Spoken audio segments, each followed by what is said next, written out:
एक गांव में रामू नाम का एक गरीब किसान रहता था। वह बेहद ईमानदार और मेहनती था।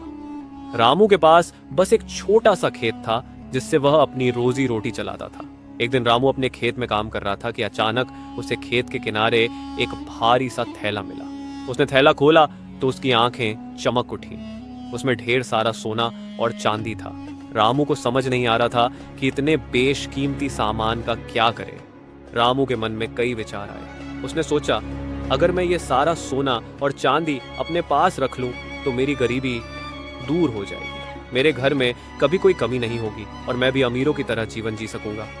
लेकिन रामू का ईमान उसे बार बार सच बोलने की प्रेरणा दे रहा था। थोड़ी देर बाद उसने फैसला किया कि वह इस थैले को गांव के मुखिया के पास ले जाएगा। उसने सोचा, ये मेरी संपत्ति नहीं है, अगर मैं इसे रखता हूं तो ये बेईमानी होगी।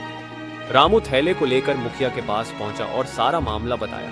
मुखिया ने उसकी ईमानदारी की खूब प्रशंसा की। रामू की इस ईमानदारी का समाचार राजा तक पहुंच गया। राजा ने रामू को दरबार में बुलाया। रामू की सच्चाई और ईमानदारी से प्रभावित होकर राजा ने उसे सम्मानित किया और कहा, रामू, तुम्हारी ईमानदारी इस राज्य के हर व्यक्ति के लिए एक मिसाल है। राजा ने उसे एक बड़ा खेत और कुछ पैसे दिए ताकि वह बिना किसी चिंता के अपना जीवन यापन कर सके।